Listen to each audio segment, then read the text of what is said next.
ಸ್ನೇಹಿತರೆ, ನನ್ನ ಯೂಟ್ಯೂಬ್ ಚಾನಲ್ಗೆ ಎಲ್ಲರಿಗೂ ಆಧಾರದ ಸ್ವಾಗತ. ಹಾಗೆ ನಾನು ಅಂಚೆ ಇಲಾಖೆಯಲ್ಲಿ ಸುಮಾರು 40 ವರ್ಷಕ್ಕೂ ಮೇಲ್ಪಟ್ಟು ಸೇವೆ ಸಲ್ಲಿಸಿ ನನಗೆ 60 ಆದಾಗ ನಿವೃತ್ತಿ ಹೊಂದಿದವನು. ನಿವೃತ್ತಿ ಹೊಂದಿ ಸುಮಾರು 3.5 ವರ್ಷ ಆದ ನಂತರ ಯೂಟ್ಯೂಬ್ ಪ್ರಯತ್ನ ಮಾಡಿದೆ.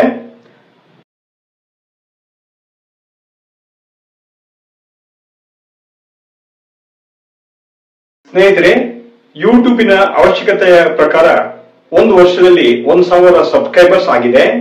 ಹಾಗೆ 4000 ವಾಚ್ ಅವರ್ ಸಹ ಆಗಿದೆ. ಇದಕ್ಕೆಲ್ಲ ಕಾರಣ ನಿಮ್ಮ ಪ್ರೋತ್ಸಾಹ. ಹಾಗಾಗಿ ನಿಮ್ಮ ಪ್ರೋತ್ಸಾಹದಿಂದ 1 ವರ್ಷದ ಅವಧಿಯನ್ನ ಸಂಪೂರ್ಣವಾಗಿ ಪೂರೈಸಿದ್ದೇನೆ.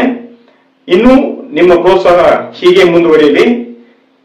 ನಿಮಗೆಲ್ಲರಿಗೂ ಸಂಕ್ರಾಂತಿಯ ಶುಭಾಶಯಗಳು. ಸಂಕ್ರಾಂತಿಗೆ ಎಳ್ಳು ಬೆಲ್ಲ ಹಂಚಿ ಒಳ್ಳೆ ಮಾತಾಡುವ ಪದ್ಧತಿ ಇದೆ. ಹಾಗೆ ಸುಗ್ಗಿ ಹುಗ್ಗಿ ಸವಿಯುವ ಪದ್ಧತಿಯೂ ಇದೆ. ಈಗ ಸಿಹಿ ಮತ್ತು ಖಾರ ಪೊಂಗಲ್ ಮಾಡುವ ವಿಧಾನವನ್ನ ನೋಡಲಿಕ್ಕೆ ನಮ್ಮ ಅಡಿಗೆ ಮನೆಗೆ ಹೋಗೋಣ.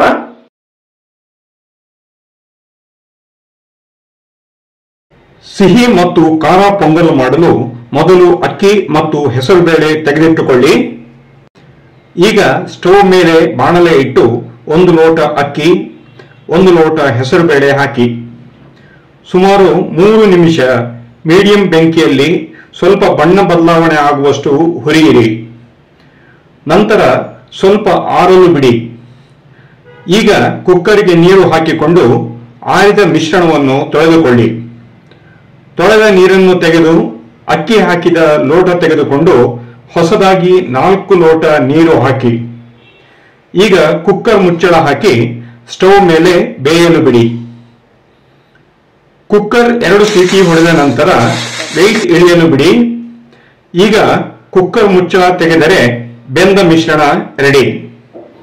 ಸೌಟಿನಲ್ಲಿ ಒಮ್ಮೆ ಕಲಸಿಕೊಂಡು ಸ್ವೀಟ್ ಪೊಂಗಲ್ ಮಾಡಲು ಬೇಕಾಗುವಷ್ಟನ್ನು ಒಂದು ಬೌಲ್ಗೆ ಹಾಕಿಟ್ಟುಕೊಳ್ಳಿ. ಈಗ ಮೊದಲು ಸ್ವೀಟ್ ಪೊಂಗಲ್ ಮಾಡುವ ವಿಧಾನ ನೋಡೋಣ. ಈ ಸ್ವೀಟ್ ಪೊಂಗಲ್ಗೆ ಬೇಕಾಗುವ ಸಾಮಗ್ರಿಗಳು ಎಂದರೆ ತುಪ್ಪ, ಬೆಲ್ಲ, ಗೋಡಂಬಿ, ಒಣದ್ರಾಕ್ಷಿ, ಏಲಕ್ಕಿ ಮತ್ತು ಹಾಲು. ಈಗ ಸ್ಟವ್ ಹಚ್ಚಿ ಬಾಣಲೆಯನ್ನು ಇಡಿ. ಬಾಣಲೆಗೆ 2 ಚಮಚ ತುಪ್ಪ ಹಾಕಿ ಸ್ವಲ್ಪ ತುಂಡು ಮಾಡಿದ ಗೋಡಂಬಿ ಹಾಕಿ. ನಂತರ ಸ್ವಲ್ಪ ಒಣದ್ರಾಕ್ಷಿ ಹಾಕಿ. ಗೋಡಂಬಿ ದ್ರಾಕ್ಷಿಯನ್ನು ಬಣ್ಣ ಬದಲಾಗುವಷ್ಟು ಹುರಿದುಕೊಳ್ಳಿ. ಹುರಿದ ಮಿಶ್ರಣವನ್ನು ಪ್ರತ್ಯೇಕವಾಗಿ ತೆಗೆದಿಟ್ಟುಕೊಳ್ಳಿ. ಈಗ ಬಾಣಲೆಯಲ್ಲಿ ಉಳಿದ ತುಪ್ಪದ ಮೇಲೆ ಈಗಾಗಲೇ ಬೇಯಿಸಿಟ್ಟುಕೊಂಡಿರುವ ಅಕ್ಕಿ ಮತ್ತು ಬೇಳೆಯನ್ನು ಹಾಕಿ. ಈಗ ಇದನ್ನು ಹದ ಮಾಡಿಕೊಳ್ಳಿ. ಗಟ್ಟಿಯಾಗಿರುವ ಮಿಶ್ರಣಕ್ಕೆ ಅರ್ಧ ಲೋಟ ಹಾಲು ಹಾಕಿ ಎಲ್ಲ ಬೆರೆಯುವಂತೆ ಮಾಡಿ. ನಂತರ 5 ಚಮಚ ಬೆಲ್ಲ ಹಾಕಿ ಸೌಟಿನಿಂದ ತಿರುಗುತ್ತಾ ಹೋಗಿ. ಆಮೇಲೆ 1 ಚಿಟಿಕೆ ಉಪ್ಪು ಹಾಕಿ. ಈಗ ಅರ್ಧ ಚಮಚ ಏಲಕ್ಕಿ ಪುಡಿ ಹಾಕಿ ಸೌಟಿನಿಂದ ಮಿಶ್ರಣ ತಿರುವಿದ ನಂತರ 1 ಚಮಚ ತುಪ್ಪ ಹಾಕಿ ಸೌಟಿನಿಂದ ಚೆನ್ನಾಗಿ ಮಿಶ್ರಣ ಮಾಡಿ ಸ್ಟವ್ ಆಫ್ ಮಾಡಿ ಒಂದು ಬೌಲ್ಗೆ ಸ್ವೀಟ್ ಪೊಂಗಲ್ ಮಿಶ್ರಣ ಹಾಕಿ. ಅದರ ಮೇಲೆ ಪ್ರತ್ಯೇಕವಾಗಿ ತೆಗೆದಿಟ್ಟುಕೊಂಡ ಹುರಿದ ಗೋಡಂಬಿ, ಒಣ ದ್ರಾಕ್ಷಿಯನ್ನು ಹಾಕಿ. ಈಗ ಘಮ ಘಮ ಸ್ವೀಟ್ ಪೊಂಗಲ್ ರೆಡಿ. ಈಗ ಖಾರ ಪೊಂಗಲ್ ಸರದಿ.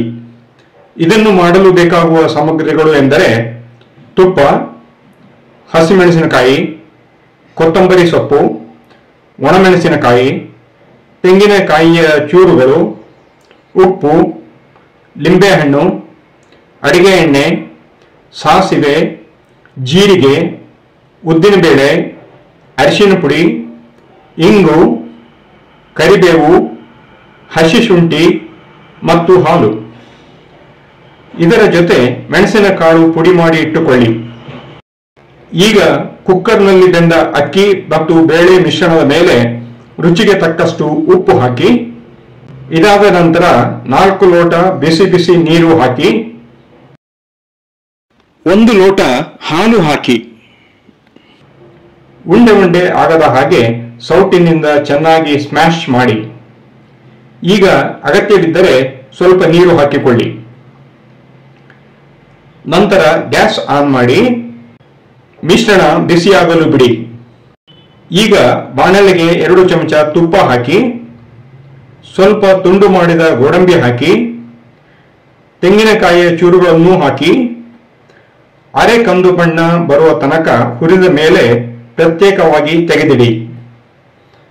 ಈಗ ಪುನಃ ಬಾಣಲೆಗೆ 5 ಚಮಚ ಅಡುಗೆ ಎಣ್ಣೆ ಹಾಕಿ ಕಾದ ನಂತರ 1 ಚಮಚ ಸಾಸಿವೆ ಕಾಳು, 1 ಚಮಚ ಉದ್ದಿನಬೇಳೆ, 1 ಚಮಚ ಜೀರಿಗೆ, ಸ್ವಲ್ಪ ತುಂಡು ಮಾಡಿದ ಒಣಮೆಣಸು,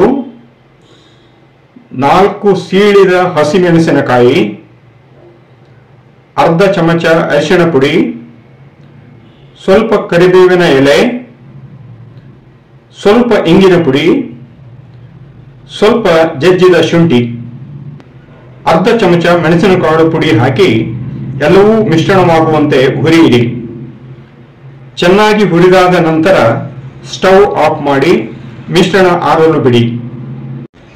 ಈಗ ಕುಕ್ಕರ್ನಲ್ಲಿ ಬೆಂದ ಅಕ್ಕಿ, ಬೇಳೆ, ಹಾಲು ಮಿಶ್ರಣಕ್ಕೆ ಒಗ್ಗರಣೆಯ ಮಿಶ್ರಣವನ್ನು ಹಾಕಿ ಇವುಗಳನ್ನು ಚೆನ್ನಾಗಿ ಬೆರೆಸಿದ ನಂತರ ಪ್ರತ್ಯೇಕವಾಗಿ ಇಟ್ಟುಕೊಂಡಿದ್ದ ಕರಿದ ಗೋಡಂಬಿ, ತೆಂಗಿನಕಾಯಿಯ ಚೂರುಗಳನ್ನು ಸೇರಿಸಿ ಅದರ ಮೇಲೆ ಕೊತ್ತಂಬರಿ ಸೊಪ್ಪಿನ ತುಂಡುಗಳನ್ನು ಹಾಕಿ ಚೆನ್ನಾಗಿ ಬೆರೆಸಿದ ನಂತರ ಸ್ಟವ್ ಆಫ್ ಮಾಡಿ. ಇದಾದ ನಂತರ ಖಾರದ ಪೊಂಗಲ್ಗೆ ಅರ್ಧ ಹೋಳು ಲಿಂಬೆ ಹಣ್ಣು ಹಿಂಡಿ ಬೆರೆಯುವಂತೆ ಮಾಡಿ. ಈಗ ಬಿಸಿ ಬಿಸಿ ಖಾರದ ಪೊಂಗಲ್ ರೆಡಿ. ಸಂಕ್ರಾಂತಿಗೆಂದು ಮಾಡಿದ ಸಿಹಿ ಪೊಂಗಲ್ ಮತ್ತು ಖಾರದ ಪೊಂಗಲ್ ಸವಿಯಲು ಈಗ ಸಿದ್ಧವಾಗಿದೆ. ಈ ಸಿಹಿ ಮತ್ತು ಖಾರ ಪೊಂಗಲ್ ಮಾಡಿದ್ದು ನನ್ನ ಹೆಂಡತಿ.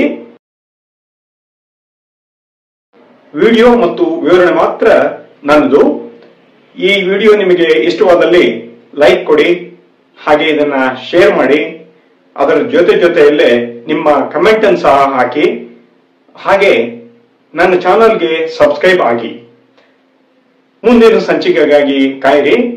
ಧನ್ಯವಾದಗಳು.